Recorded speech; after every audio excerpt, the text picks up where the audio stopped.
Hey loves, welcome back to my channel. If you're meeting me for the first time, I'm Judith of the Judith Affairs, and if you're returning, thank you so much, loves. Y'all, welcome back to another video. In this video, guys, we'll be discussing 5 common behaviors that kills relationships. Yeah.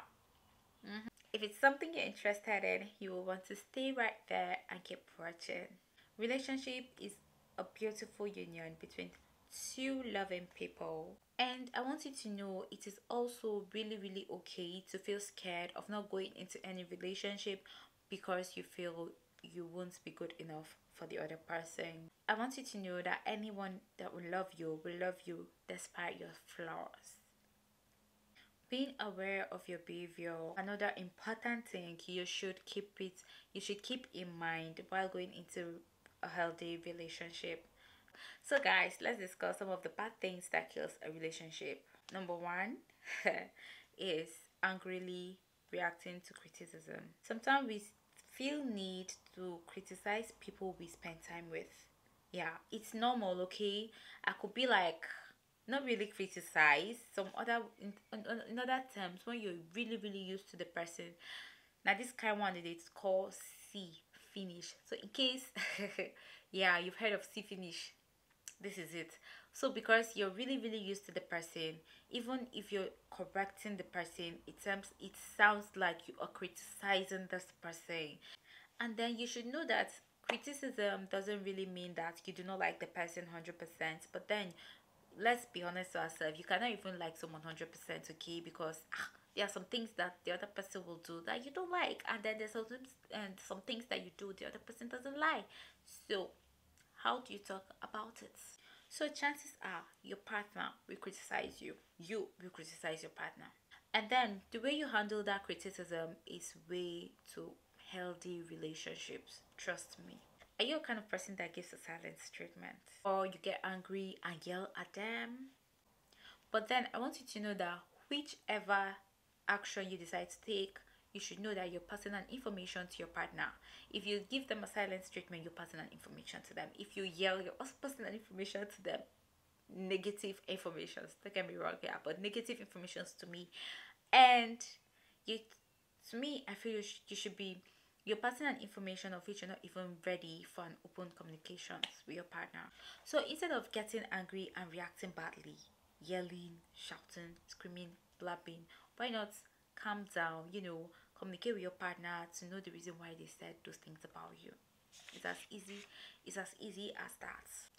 There and then you and your partner can get solutions for that. Okay, there's this film I watched, and the lady was wetting, and all her husband did was to criticize her. Of course, it wasn't really her fault, but then she met this lovely man, and he decided to not to criticize her but to show her the way forward. So you see, these are two different people reacting to one same situation.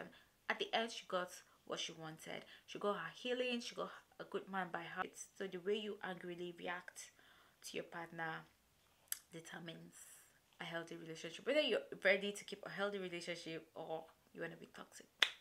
And then number two I want to talk about is disrespecting your partner's privacy. Occur. Did I hear someone calling someone's name?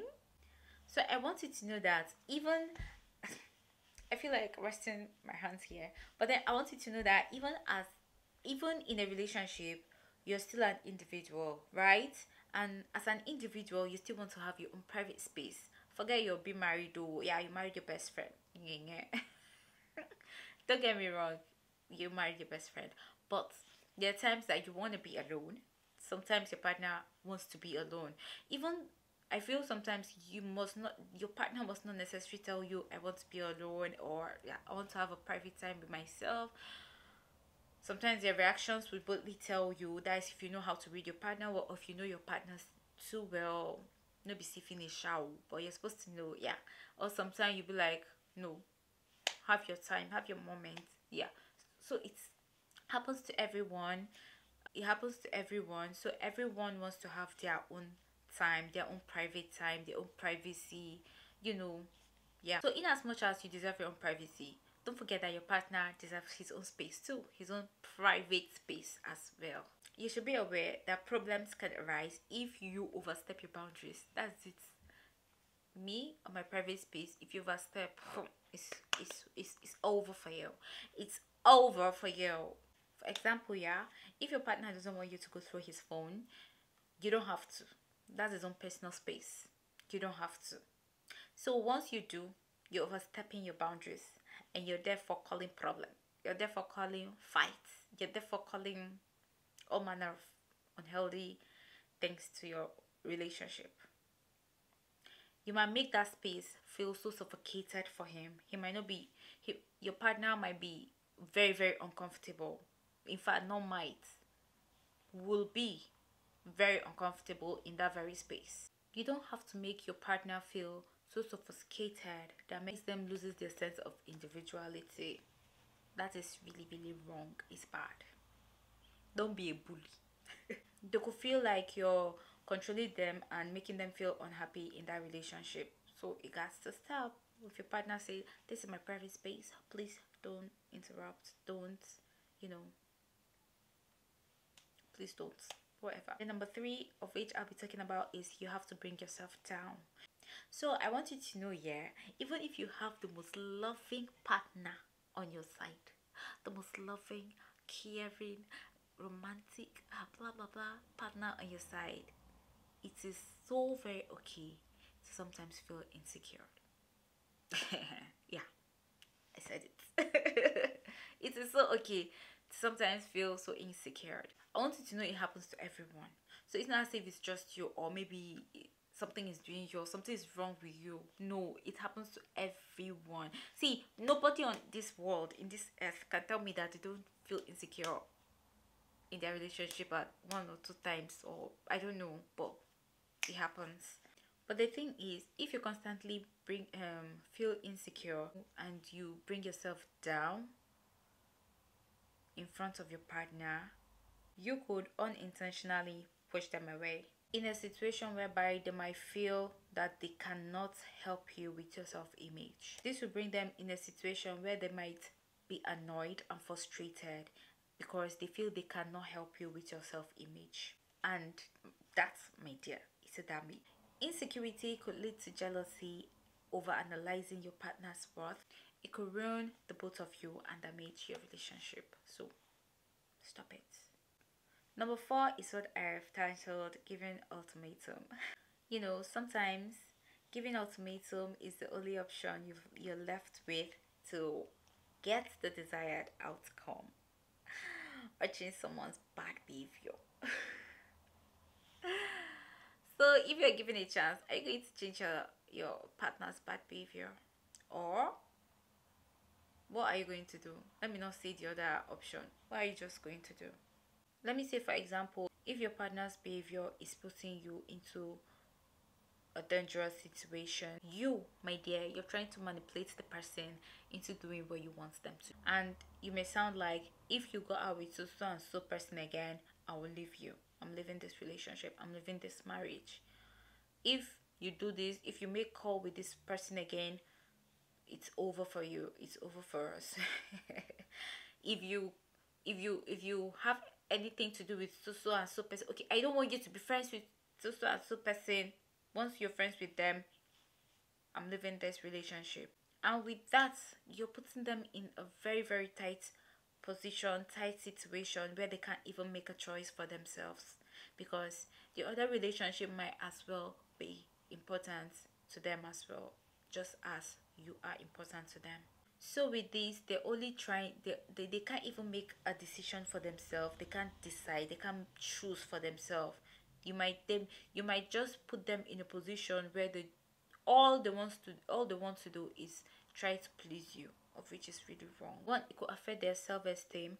Two, it could destroy the trust you guys have built over time, yeah, in a relationship. And three, it will constantly hurt your relationship. You're constantly hurting your relationship will be hurting. It will be hurting, yeah. So you're trying to destroy your relationship by yourself.